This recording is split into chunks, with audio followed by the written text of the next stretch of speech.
Greetings, everyone. Thank you guys for joining. Today's lesson, we're picking up where we've left off, talking about the measures of center and average. All right, we've been learning about the mean, the mode, and the median, right? We're talking about measures of average, right? Finding that average point out of a set of data, right? That middle point, that center point, and that there are three different ways that we can go about measuring that center point, right? That average. Okay. Today's lesson, you guys hopefully all followed up from our class and watched the videos that I asked you to watch. And this is just again to give us an additional perspective on these concepts of the mean, the mode, and the median, right? And how that data is displayed, right? How that mean looks and how that mode looks and how that median looks in relation to the center or the average of a data set, right? And in relation to each other. Okay, so again, this is just some review key terms. We talked about skewed data, right? Talking about having, if we were talking about, say, your test scores, and out of the 25 students, one student had a 35, right? And that would be an outlier that would skew our average, right? It would take our mean and pull it either one way to the left or one way to the right, okay? And we're gonna see a little bit more today as to what that looks like, okay? Distribution, we're talking about, again, how that data is spread out, right? How it's uh, spread out over a space, right? A certain area, right? And that's how we're able to see the center location and the average point of that data set, okay? Um, Unimodal, right? That's we talked out briefly about that. I wanted you guys to get an idea, but again, it'll make more sense now as we really talk about it a little bit more. But unimodal, we talked about that's representing the mode, right? And that when you have the mode is representing of the highest frequency, right? The highest occurring, right? That's the average of the um, most occurring value taking place, right? And that when that takes place, we're talking about having one mode. Unimodal means we're referring to one, right? One mode. And that takes place when we're looking at a symmetrical distribution. What we're saying when we say symmetrical, we're saying that when we look at this, what we would call a normal curve, we can see that it's symmetrical, meaning that it's split into two equal parts, right? Two equal parts, left and right, right? This side is even to this side, right? Two even parts, and that's what makes it a symmetrical distribution, okay? When we have a symmetrical distribution, we have our mean. If you can see, it might be hard to see, but I have three different colors just to show that at our center point, right? At our center, where the highest frequency at the height, right? This is, make a straight line. You get the idea. At the height of our data set, of all our information, at that height is where our average is. It's the same place where our median is, which means it's physically, as you guys know, the middle, right? The center of our data set. And in order for that to occur, we do have to put our data in order, right? From least to greatest, in order for us to get an accurate median, accurate center average, right? The mean, you just have to add them up and we divide.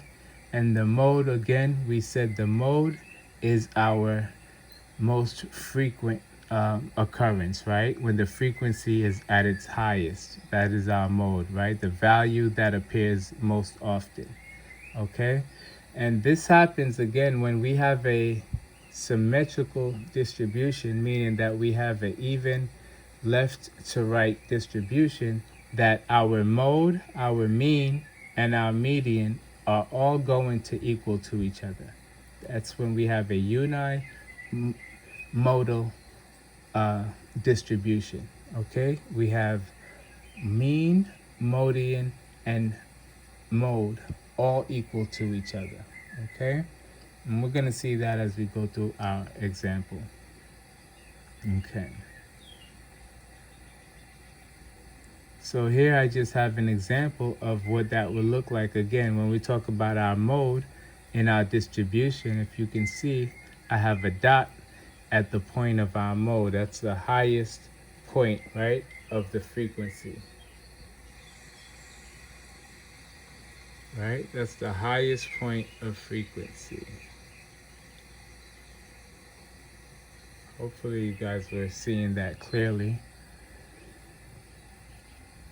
That's unimodal, right? A unimodal distribution meaning that we only have one highest frequency in our data set, right? And how that would look in our data set, we would have, say we have 84 and 85, 86, 88, and 89, right? We have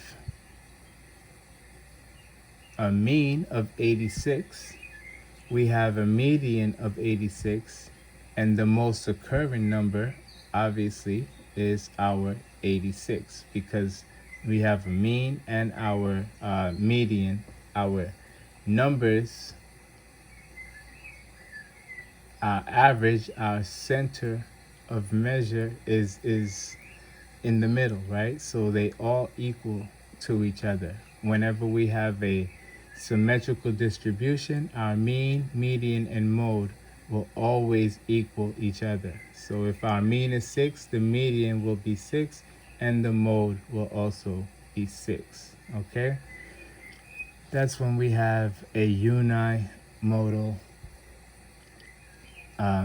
distribution, okay? A bimodal would mean that we have two modes, right? And that would be when, let's say we have 84, 84, 85, 86, and 86. So we have the highest frequency happening with two different values, right? Two different variables. So we have two modes, and that's how our visualization of our mode would look like if we were to display it. Okay, two modes, two highest points. Okay, oops. Let's try that again. Still not there, but you guys get the idea. The two highest points is of our data set would be the mode, right? It's occurring twice. Again, the idea of this is just to kind of put into perspective what we're talking about when we talk about the mode, right? And what that looks like. Okay, a trimodal or a multimodal display would look like this. You would have more than 1, 2, 3 modes or more. That's why sometimes it might be called a multi-modal, right? And so those numbers would look like a data set would have 84, 84, 85, 85, 86, 86, right? The highest frequency with 3 different variables, right? So we would see that displayed as 3 different high points, 3 centers of average, right? Highest frequency. That's what we're looking at. Okay? Okay. So now we're back to our unimodal symmetrical distribution, right? And that relationship we talked about when we have a skew. So the relationship to the mean, median, and mode. Okay, let's start with our mean. The mean, we said, is a normal curve, and it represents a perfectly symmetrical distribution. Cuts it straight down the middle into equal halves, and so we have a symmetrical distribution, which means that the mean, the median, and the mode are all going to line up at the same highest point, right? They're all going to line up at the same highest point. Can't seem to get a straight line today. Oops, sorry. Hold on a second. Let me go right back. Sorry about that. Let's see if I can't get rid of that line. Erase it. I know I can get a straighter line than that.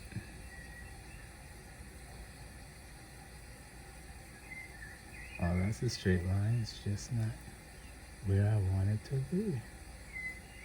Alright, that's the best I'm going to get for right now. But, as we can see, our mean, median, and mode is at its highest point, right? And that's an even distribution. And now we can look to the right. When we go to the right, they call it a positive skew, right? It's positively skewed, or it's heading in the positive direction.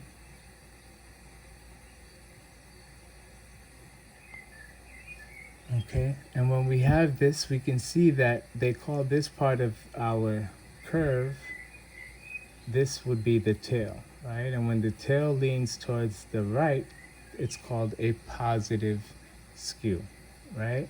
Positive, okay? And that means that the mean, as you can see, this line represents our mean. This is in front or greater than our median, right? And our median is greater than our mode, right? So we can get a visualization and understand what we're talking about when we talk about measures of center, right? Or measures of average. And when we said when we have a skew, for example, if I have out of the 5 students, one student, all the 4 students score 80 in the 80s, and one student scores in the 30s, that skew, or let me reverse it so we can have a positive skew, right? Let's say 4 students score in the 70s, and one student scores 100, right? That 100, that outlier is going to throw off our data set. It's going to take my mean that would normally be in the center and skew it and pull it towards the right, okay? And that's why it gets in front of our median. And now it's greater than our median, and our median is greater than our mode. So when we look at our data set, right, dependent on the type of skew, right? It's relative to the type of skew. You will decide whether or not you should use your mean to represent your data, or you should use your median. Usually when you have a skew, it's best to go with the median. As you can see, the median literally is falling in the center, right? The center, the average, is falling into the middle of your mode and your mean. So when you have a skew, it's best to use your median, because visually we can see we are dealing more with a middle, with a average or a center of measure. All right, and we should see that on the other side as well. When we get to our left side, they call that the negative direction, right? Or a negative skew. And when we have a negative skew, the mean is going to be greater than, is going to be lesser than the median, right? And the median is going to be smaller than the mode, right? And as again, you can see the tail is towards the left. That means our mean is ahead, or behind, I should say, our median, and our median is behind our mode, okay? And again, when we have this negative skew, when we're talking about center measures of center or measures of average, we want to go with the one that's going to give us more of a average or centered measurement from our data, right? And so when you have a skew, median, visually we can see that median is giving us more of a center measurement, right, or an average measurement in relation to the mean and the mode, right? Okay, very good. So what do we have? The video that I asked you guys to watch, it had, I believe, about 5 problems.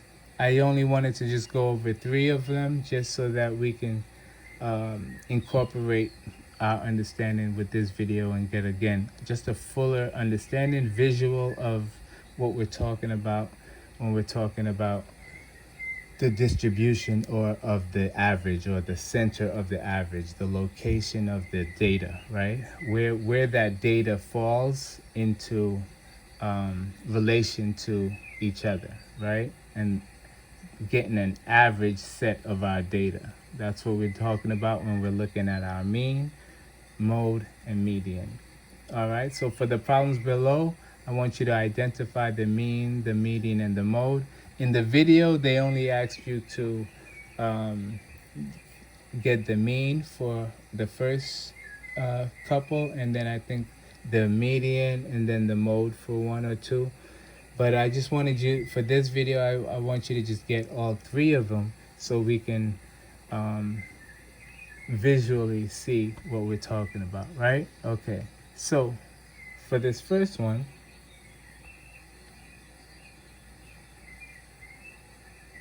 I'm just gonna go. So for the first one, again, we can see where our data falls, right? On this number line, we have 12 going by 2s up to 22.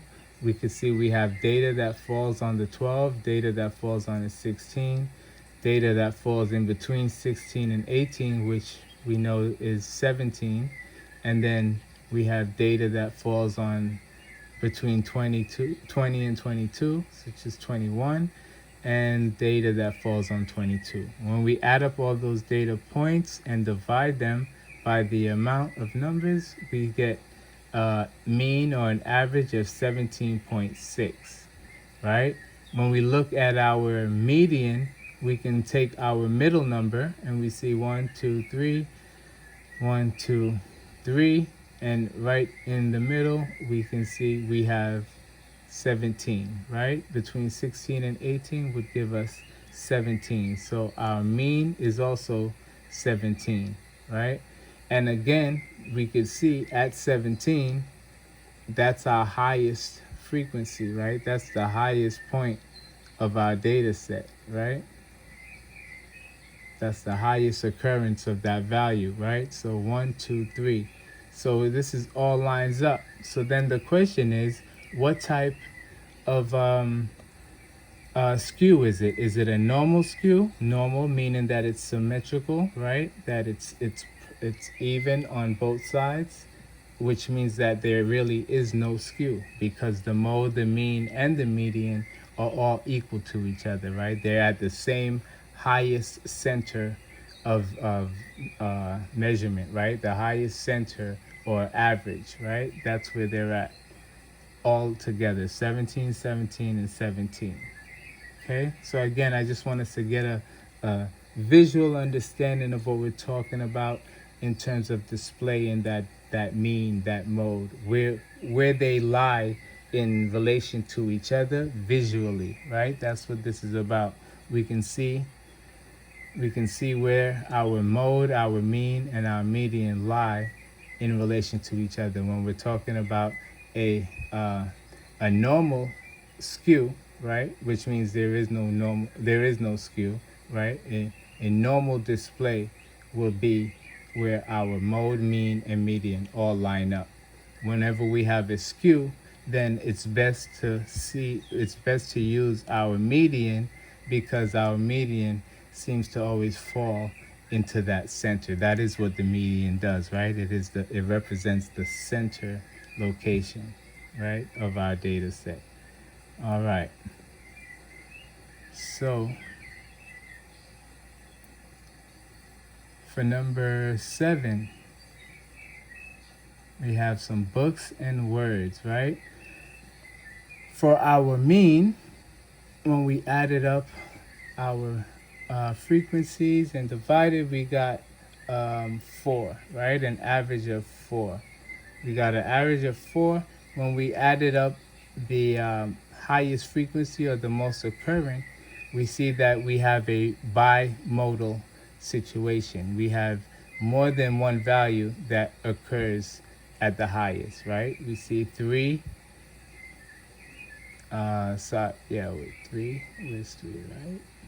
Not 3, was it? Did I have 3? Yeah. I think I put 3. Sorry, I put 3 by mistake. We have, what is it? 6 and 2. Sorry, that was 2. Oops. 2 and 6.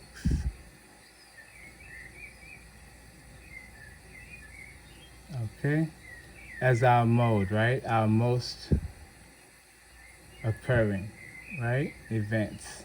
All right, that's our highest point, the most occurring events. Okay, so we have a mean of 4, a mode of 2 and 6, and then we have a median, right? Our middle, our center average, our center measurement falls in 5. Okay, so again, you can see that these numbers it's skewed, right? Our mean is, where's our mean in terms of our median, right? Our mean is less than our median, right? So that means that our skew is negative, right? That means that we're to the left because our mean is less than our median. That means the median is going to be our better representation of the center average of our data set. Okay, hopefully I made the note that we were dealing with, let me go back and just to clarify, we are dealing with, oh nope, I didn't get to that one yet, did I? Okay, no. Here, I just wrote it twice, I don't need it twice. All right. So for problem number 8, we're looking at hurricanes, right? And the number of hurricanes in the Atlantic. Okay, for the mean, we got a mean of 6. Okay, for the mode, we got a mode of 4 and 8. And for our median, we got a median of 5.5 or 5.5. Okay, so again, we could see where does our mean fall compared to our median. Our mean is greater than our median. If it's greater than our median, that means we're looking at a positive skew, right? That it means that our mean, here we go, our mean is going to fall on this side closer to the right. Our median is going to be next, and then our mode. And let me do that again just to represent even clearer. This could be our mean. Our median is going to be behind that, and at the highest point of the highest frequency of occurrence is going to be our mode, right? The 4 and the 8, that's going to be our mode. So our mean is skewed, and because our mean is skewed, then it's a positive skew. Instead of 6 as being our average, we would probably use 5.5, but then again, we will round that up. I just want to make note that this skew, these are minor skews, right? So with that said, you could use the mean or you could use the median to represent, because you're not really doing a disservice or a misrepresentation of your data set if you were to use your mean and say your average is 6, or if you were to use your median and say your average is 5.5. You're not really, there's not that much of a discrepancy to mislead the information in your data set. As well as over here, same thing, we have a negative skew, right? And your mean is 4 and your median is 5. That's 1 point off, and depending on the size of your data set, that could make a difference, right? So for me, I would probably use my median to represent my data set. However, if you did use your mean, you wouldn't be too far off of your center location of average, right? All right, everyone, I hope this was helpful and you guys have a fuller understanding with visuals. I know I'm a visual learner, so placing a visual to my mean, sorry, this is a negative skew, right? So let's say negative, my mean is going to be here, my median next, and then my mode at the highest frequency of occurrence, right? And so I would use my center value, right? My center measurement to guide me. I would use my 5 to guide me. All right? All right, guys, feel free to ask any questions, and I would hope that you attempt to do the other 2 problems on your own, and you could share with me in class. Thank you.